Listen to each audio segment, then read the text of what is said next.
The following podcast contains discussions of sexual assault, violent deaths, gods with a lowercase g, and a guy who couldn't do his one job properly. Also, spoilers. Lots of spoilers. Ready? Let's dig in.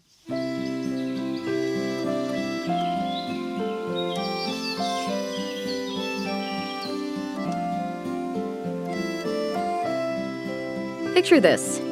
It's your wedding day, the sun is shining, a gentle breeze rustles through the trees and grass, the scent of flowers in the air. You feel the earth beneath your feet humming along to the beat of your heart. There's music all around and dancing.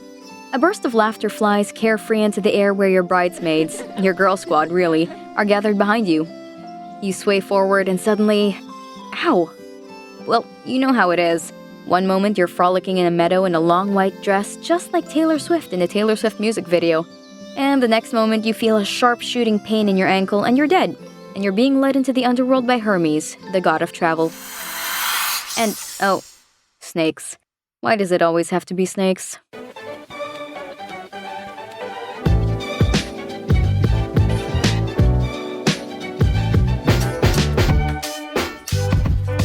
Hi, I'm Gabby, and this is Digestibles, a podcast about all the books you were told to read but probably didn't.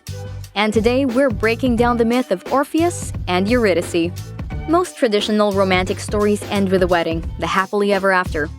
Unfortunately for everyone involved in this particular one, the wedding is just the beginning, and the tragedy doesn't stop there. But why should you care? Well, what's the craziest thing you've ever done for your crush? This story is the perfect example of the impossible lengths we go, all for the sake of love. Or maybe it's a cautionary tale on what not to do when we're faced with failure? Let's find out.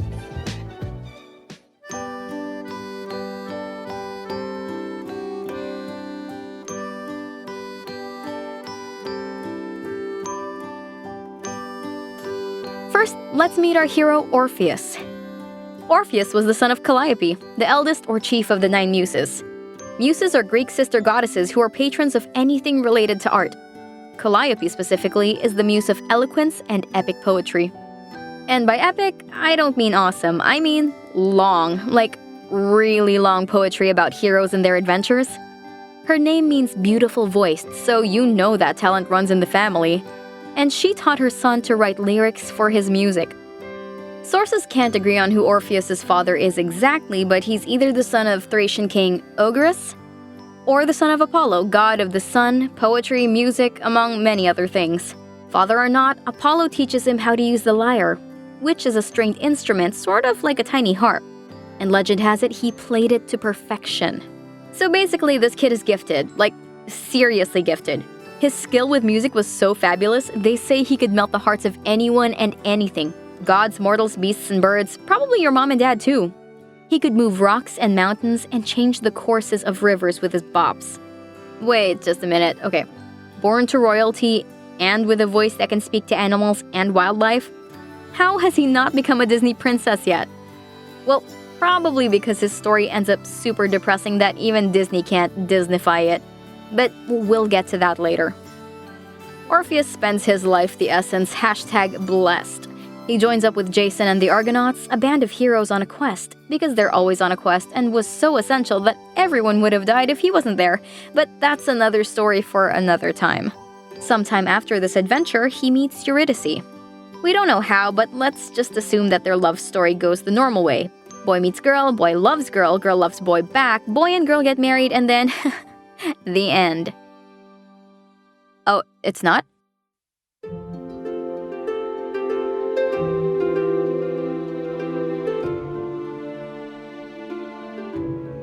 Thence through the boundless air, Hymen, clad in a saffron mantle, departed and took his way to the country of the Ciconians, and was summoned by the voice of Orpheus, though all in vain. He was present, it is true, but he brought neither the hallowed words, nor joyous faces, nor lucky omen. Kept sputtering and filled the eyes with smoke, nor would it catch fire for any brandishing. The outcome of the wedding was worse than the beginning.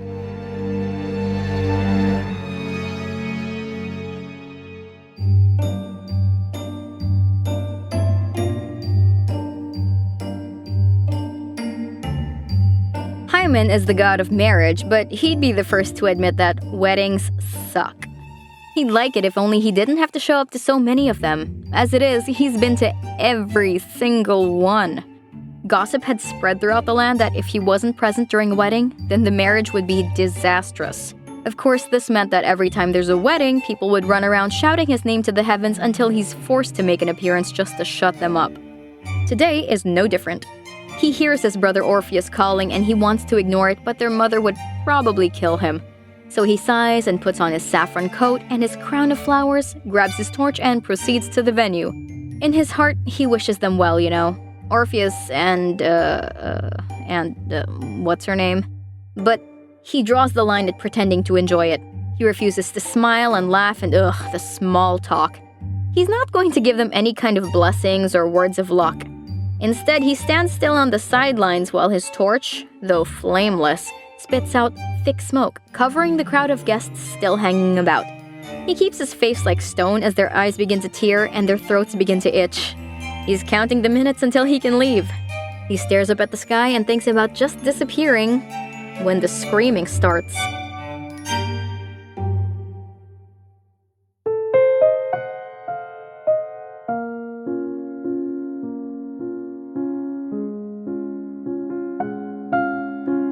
The retribution on thee is divine.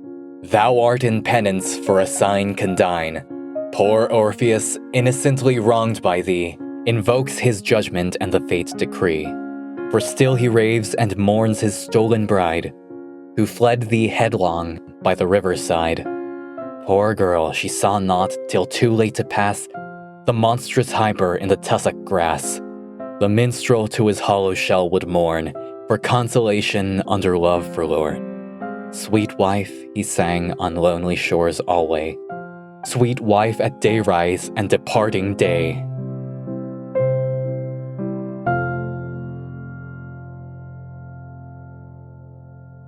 Poor Eurydice just can't catch a break. It's not enough that we barely know anything about her. We know she's beautiful because that's always important to know. But outside of her marriage to Orpheus, the only other things in her wiki page says that she's a dryad or a tree spirit and that she's one of the daughters of the god Apollo. And yes, if in some versions of mythology Apollo is Orpheus's father, then, well, awkward. But let's just assume they're not brother and sister, okay? We don't want another Game of Thrones thing happening here. So, Orpheus and Eurydice get married, and in one version, before they can inflict more of their happiness to the world, she wanders off in a meadow and, surprise, there's a snake in the grass and she dies. In an older version, a shepherd, Aristeus, sees her on said meadow and is so struck by her beauty that he follows her around even as she runs away from him. A note to everyone listening. If a person's reaction to your romantic overtures is to run away in the opposite direction, then it's safe to say that they want none of that, so leave them alone. But of course, this is BC, aka before consent, where no means I just need to chase you a bit more and maybe you'll say yes, eventually. And if it's still no, then maybe a god will hear your cries for help, take pity, and turn you into a tree. I'm looking at you, Apollo. And speaking of the sun god, Aristeus is also said to be the son of Apollo, which, again, awkward. And my Apollo does get around, doesn't he? Anyway, Aristeus chases Eurydice into a riverbank and, desperate to get away from him, she stumbles on a snake, gets bit, and then gets sent to the fridge. I mean, the underworld. Orpheus finds her lifeless body, and like with every problem he's ever encountered in his life so far, his solution is to burst into song. As you would expect, this does not help Eurydice at all, at least not now. Orpheus thinks, hey, if I can't sing her back to life, maybe I should be throwing my voice at something else. Or someone else.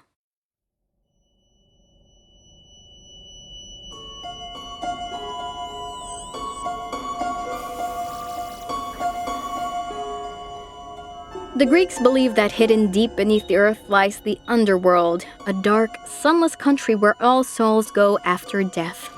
The underworld is divided into 4 regions. Tartarus, where only the wickedest people go. The Elysian fields, where the good people go. The field of mourning for anyone who's been hurt by love. and the asphodel meadows for the ordinary people.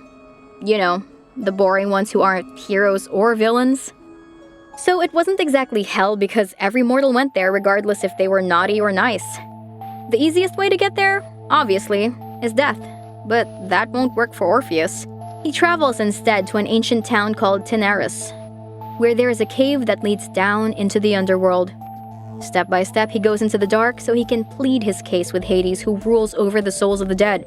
Soon, he reaches Styx, a river that serves as the last boundary between the world of the living and the world of the dead. On the banks of the river, a boatman appears, Charon.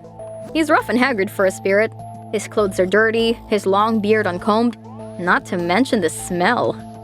He's the only one who can ferry you across the river, and he usually does it for a fee. Orpheus doesn't have any coins with him. He's never needed it as a musician extraordinaire. But he's determined and charming, and soon enough, Charon agrees to take him further. He carries Orpheus in his boat until they reach the entrance. The gates of the underworld is guarded by Cerberus, a monstrous dog with many heads. Sometimes it's 3, sometimes it's 50. And if that isn't enough to scare you, he's got snakes growing from the bank of his head and a serpent's tail instead of a fluffy one. He barks and snarls in warning against Orpheus, but remember his superpower? As soon as he plays his lyre, Cerberus falls asleep. Orpheus walks ahead, playing so beautifully that all the shadowy residents of the underworld begin to follow and gather around him. The terrifying Furies with blue vipers in their hair hold their breaths. The river Cocytus slows down and ceases its wailing. A fiery wheel that's rolling in the air suddenly stops. Ixion, who's bound to it as punishment, sighs in relief as the wind pauses to listen. See, even the ghouls and monsters of the underworld can't resist the power of a sad boy with a guitar. I mean, lyre, technically. Finally, Orpheus reaches the throne where Hades, the unseen one, ruler over the underworld, stands together with his queen Persephone. It's the most important audience of Orpheus's life. And you know what happens next? He opens his mouth to sing.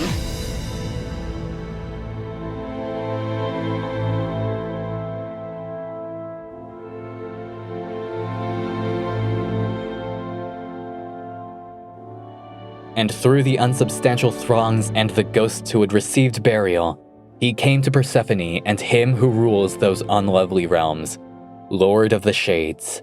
Then, singing to the music of his lyre, he said, "If it is lawful, and you permit me to lay aside all false and doubtful speech and tell the simple truth, I have not come down hither to see dark Tartarus, nor yet to bind the 3 necks of Medusa's monstrous offspring, rough with serpents. The cause of my journey is my wife, into whose body a trodden serpent shot his poison and so snatched away her budding years. I have desired strength to endure, and I will not deny that I have tried to bear it. But love has overcome me, a god well known in the upper world, but whether here or not I do not know, and yet I surmise that he is known here as well. And if the story of that old-time ravishment is not false, you too were joined by love, by these fearsome places, and these vast and silent realms. I beg of you, unravel the fates of my Eurydice, too quickly run. We are in all things due to you, and though we tarry on earth a little while, slow or swift we speed to one abode. Hither we all make our way. This is our final home. Yours is the longest sway over the human race. She also shall be yours to rule when of ripe age she shall have lived out her allotted years. I ask the enjoyment of her as a boon, but if the fates deny this privilege for my wife, I am resolved not to return. Rejoice in the death of 2.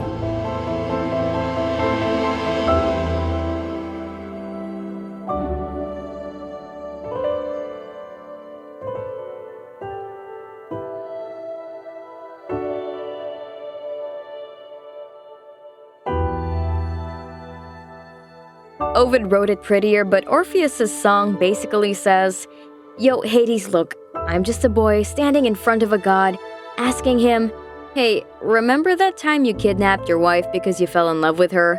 And if that's true, then let me have my wife back cause I love her and I tried to live without her and I just can't. We're gonna die and come back here anyway, so please let her live again." While singing, everyone else starts to cry, and even Hades, who's usually a cool cat, is moved.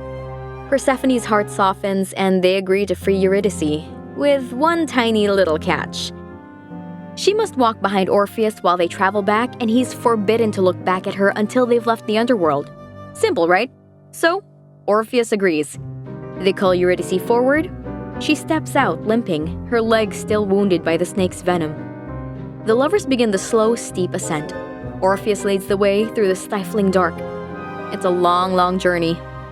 Past the gates of hell, past the river Styx, back into the cavern and the rocky path that will bring them to the world above.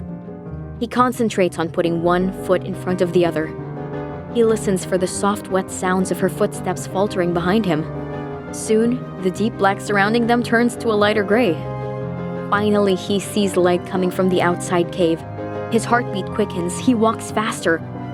One more step and he's outside. One more step and they're free. One more step and Orpheus, who's probably never had to suffer a little bit of delayed gratification in his life, looks back. No, Orpheus, you had one job. One!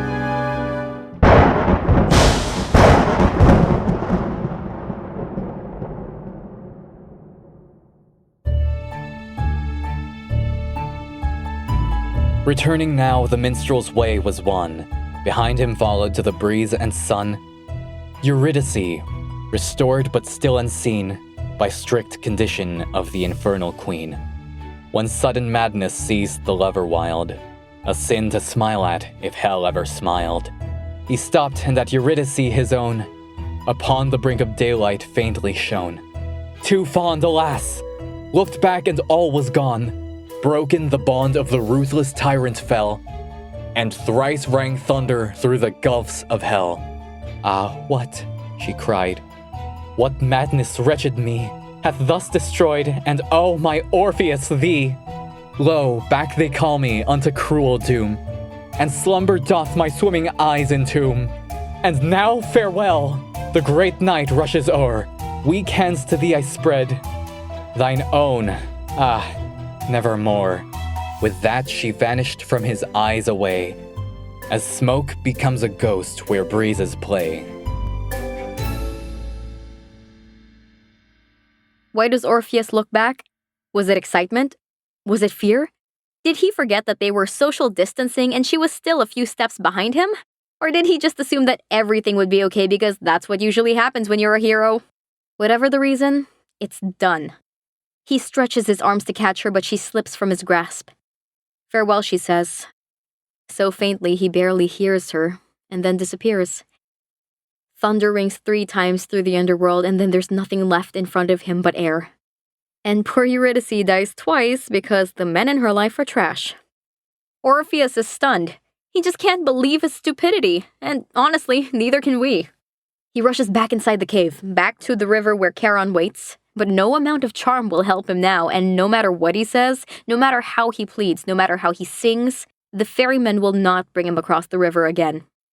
He cries and prays to the gods and sits there for 7 days, or 7 months, depending on which version you read, gathering dust and dirt with only his tears to feed him.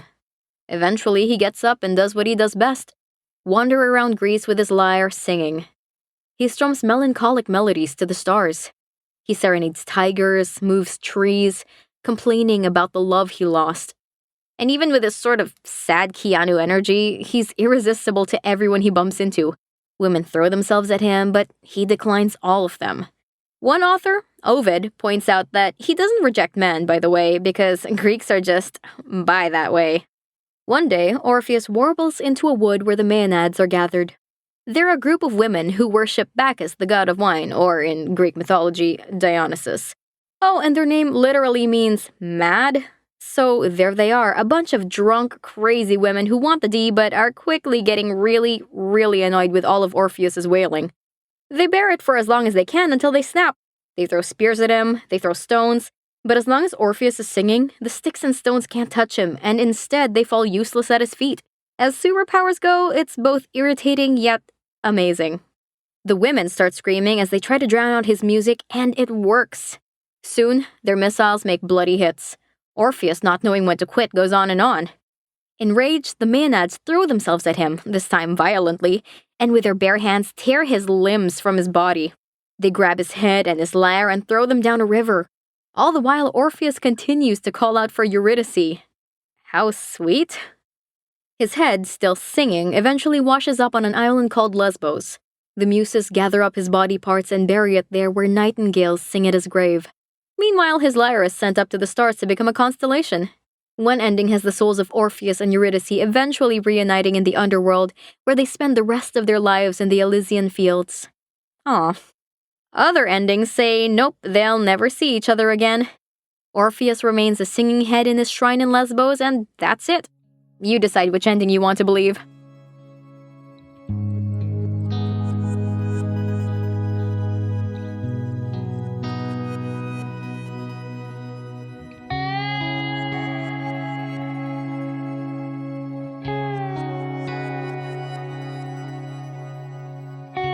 His heart, no love, no wedlock, touched again, alone the ice of Hyperborean plain, alone the snowdrifts of the dawn he crossed, and wolds unwidowed of Eurypsian frost. Eurydice was still the moan he made, and Pluto's mercy by himself bewrayed, till sickened dames by true love so repulsed, with rites of gods and midnight wine convulsed, in maddened orgy rent the hapless bard, and strode him limb by limb along the sward, while deep Egrian Hebrus whirled, the floating head from neck of marble hurled. Eurydice, the voice and tongue of death. Ah, poor Eurydice! The parting break. Eurydice! The echo of the waters saith.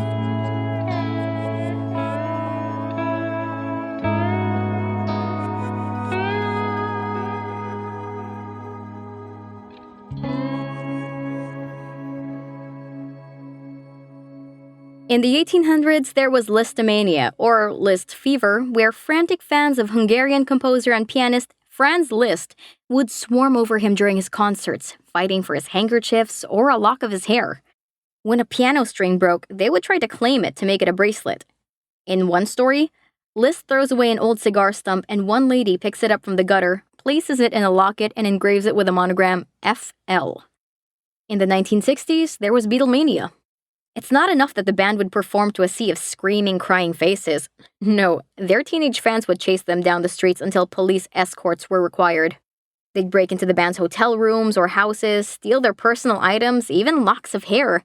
And of course, it was a fan who fatally shot John Lennon outside his home in New York City.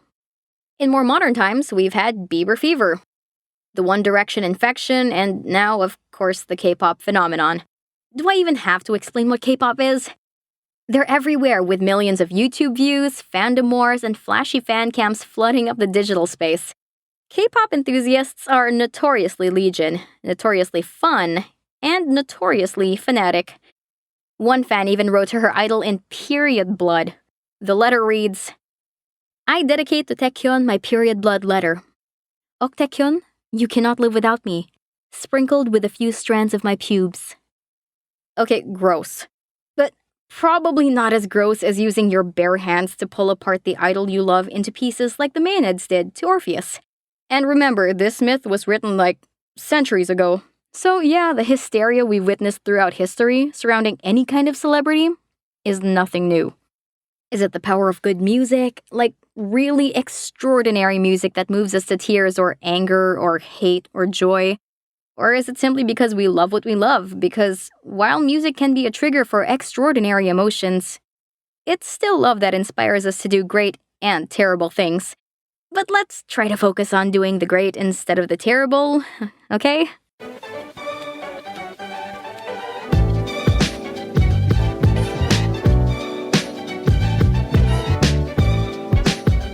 Thanks for listening. Hopefully I made Orpheus and Eurydice a little bit easier to digest. Once again, I'm Gabby, and you can find me at Gabby Pascuavox on Instagram and Twitter.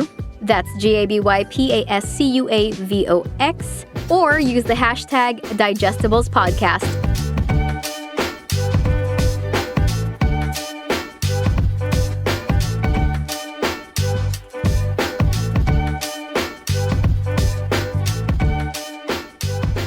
Digestibles is part of Connect, a podcast network, bringing together entertaining stories to spark your imagination.